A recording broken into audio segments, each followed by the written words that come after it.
Hello, YouTube family. Thanks again for tuning in. Please, if you like these videos, please hit the subscribe button. If you like the videos, please like the videos, and you can ring the bell for notifications. This is my 30th episode upload to my channel, and right now I think I'm sitting at around 15 or 16 subscribers. And I'm hoping to increase that to around 25 by the end of the quarter.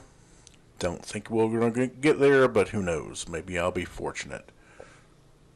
Again, for those of you who tune in, thanks for watching. In this episode, I will again talk about the fight for a $15 per hour minimum wage. It was included in the stimulus package, that $1.9 trillion stimulus package that Biden put forward. And as I was discussed before, I don't know that Biden ever really was behind a $15 per hour minimum wage. I think that was more of virtue signaling to the Democrat base that he knows highly supports the minimum wage increase.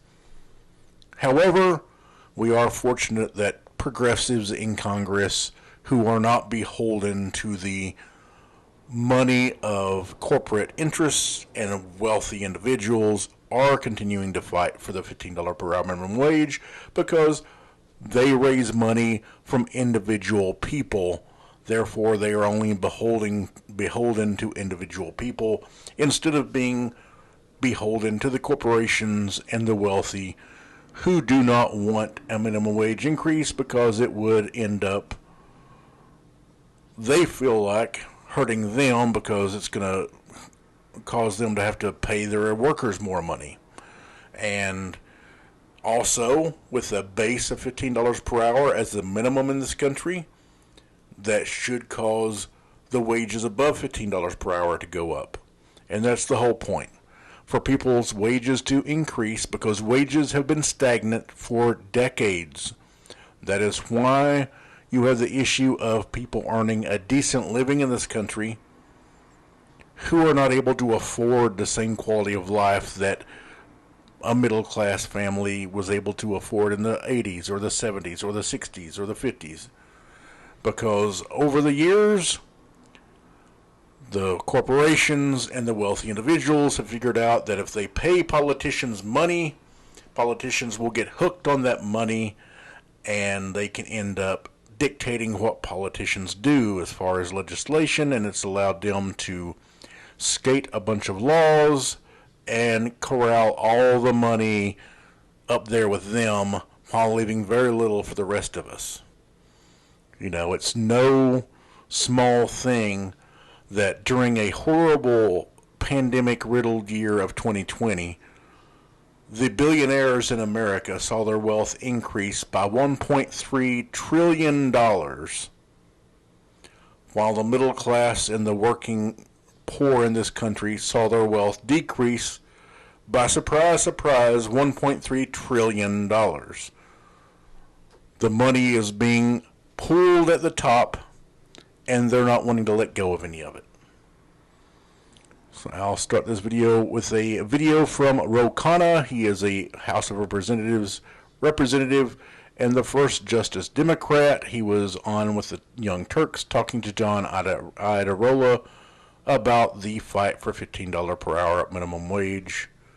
This is Ro Khanna. No reason to follow the parliamentarian's advice. I actually don't demonize the parliamentarian. It's not the parliamentarian's fault. Our job is to give advice, but we can't hide behind the parliamentarian advice when, in this case, the advice is wrong. I mean, the minimum wage has a budget impact. It clearly does. The CBO found that it did. And all it takes is for the presiding chair, in this case, Vice President Harris, to say that it does have a budget impact. It's so much easier to do this than to overturn the filibuster or the Byrne rule. This is actually keeping all that in place, and then it allows for a vote on an increase in the minimum wage. Here's the important thing to note. It's not just if you want to raise it to $15, which we all do and think is the floor. It's even if you want to raise it to $12 or $13, you can't do any of that without it being ruled in reconciliation. The alternative is to try to get 60 votes. You're not going to get 10 Republicans to vote for something when you can't even get a single Republican to vote on the COVID relief. That's why this is such a big fight. If we don't overrule the parliamentarian, we're basically saying it's going to take 60 votes to increase the minimum wage. So I know that I believe Mitt Romney supports, I think it was a $10 an hour. So you don't think that at 11 or 12 or 13, anything like that, you'd be able to get enough to actually, not you're not in the Senate, but in the Senate to be able to surpass a filibuster? I think it'd be very tough. I mean, maybe you could get Romney, but $10 seems awfully inadequate. And then what are we going to do? Go another decade without raising it again? So I don't think that's what we ought to settle for. And it's actually not clear to me that you would even get McConnell allowing 10 Republicans to vote for that in a standalone bill. So the point is that it's important to distinguish two issues. One is the $15 wage, which all of the progressives are going to fight for. But even those people who are not for the $15 wage should be rooting for Kamala Harris to disregard the parliamentarian decision, because if she doesn't do that, you're even ruling out the possibility of a more moderate senator saying, let's raise it to $12. So let's at least have the conversation and have a vote on increasing the wage. Otherwise, you're really leaving it up to the whims of 10 Republicans.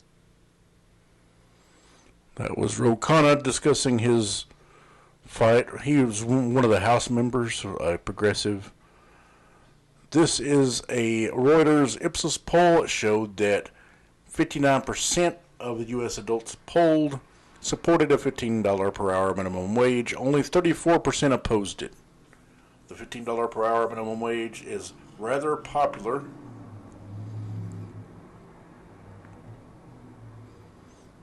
And I also wanted to provide some data. This I compiled, and it is most of the states, not all of the states, that have a minimum wage that is set at the federal minimum wage or lower. As you can see, there are a lot of states that have the minimum wage set at whatever the federal government sets it at. For most of these states on this list, they have no minimum wage. That's why they go with the federal minimum wage. In Georgia, I don't exactly know what their problem is. Their minimum wage is $5.15 per hour, and it's $7.25 per hour for most workers in the state. Some will get settled with the lower wage. But as you can tell, the living wage, state by state, is considerably higher. You have a state like Kentucky that has no minimum wage. They go with the federal minimum wage of $7.25 per hour, and the estimate is for, in this list, the living wage, that's for a single adult with no children. That is for a single man or woman with no children working in the state in order to live, in order to be able to provide themselves with housing, utilities, food, transportation, the basic necessities. In Kentucky, you need to make at least $10.82 per hour. Minimum wage workers in that state are earning well below that. You have states like Louisiana where minimum wage workers are making $7.25 an hour. The estimate in Louisiana for a single adult with no children to afford the necessities to get by is $14.06 per hour.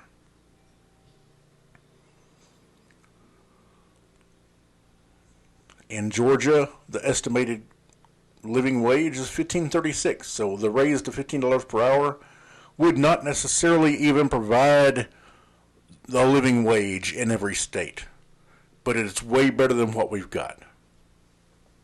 In California, the cost of a single adult with no children to afford to live is astronomical.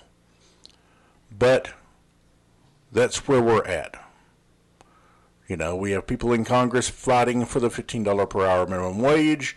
Minimum wage has not been increased since 2009. So we're going on Was it now 12 years?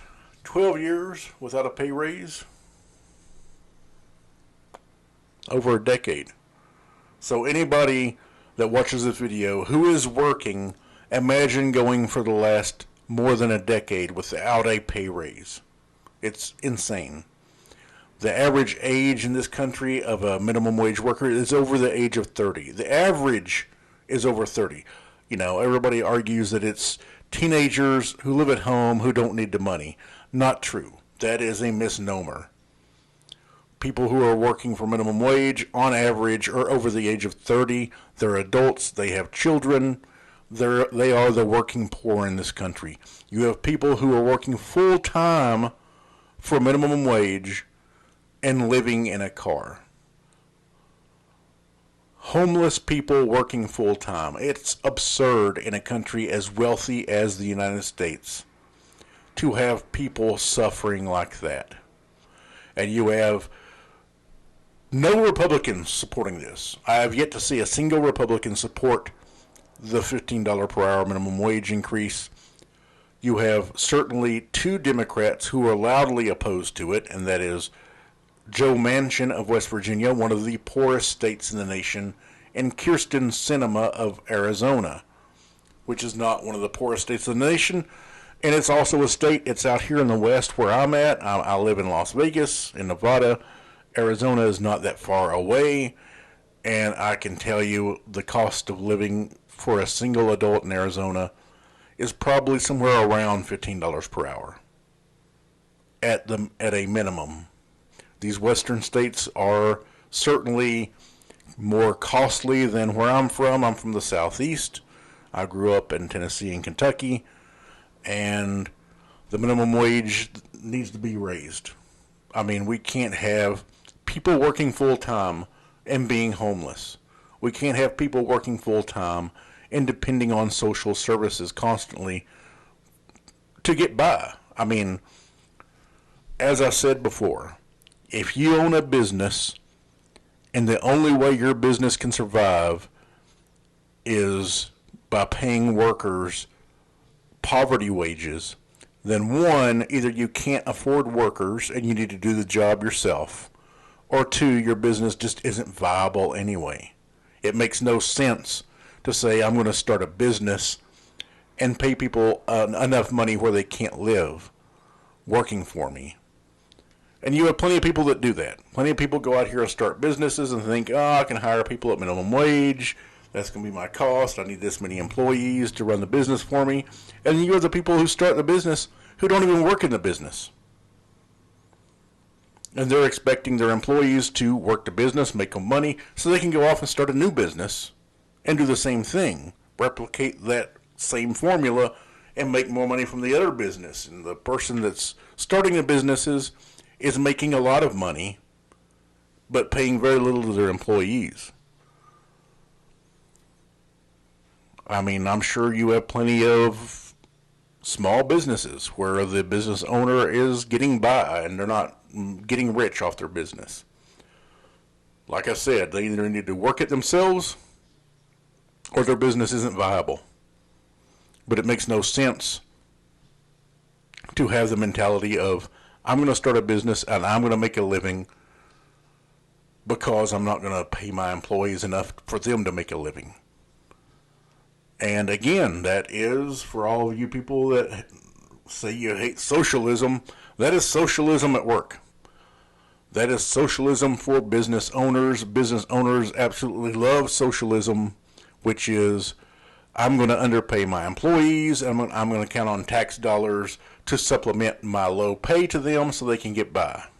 They're going to depend on the social safety net, and that way I make more money because I'm paying them less money, but they have the social safety net to make up for what I don't give them in wages. And that's the problem. We need people making a living. You know, people need to have the dignity that comes with work. You know, for people to embrace labor, they need to see the fruits of their labor.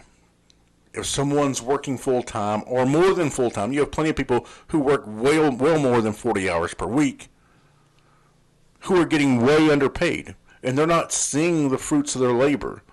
Their work is undervalued by their employers, and some people give up, and I don't blame them. It makes no sense for people to constantly be underpaid in this country, the wealthiest country in the history of mankind. It makes no sense. So please, if you get the urge, write your congressman, your senator, let them know you support the Fight for 15. Certainly, if you are in West Virginia or Arizona, or you have friends or family in West Virginia or Arizona, please have them complain at Manchin and Sinema for not supporting this fight. Those two Democrat senators need to get on board, or they need to get primaried, because we don't need senators who don't understand where the average working people are at in this country. While so many people are struggling, not just with the pandemic, but with years and years and years of underpayment, it's time that we increase the minimum wage, set a higher standard for labor in this country, and ignore the desires of the billionaires and the corporations. They have plenty of money. Thanks again for watching, and have a good day.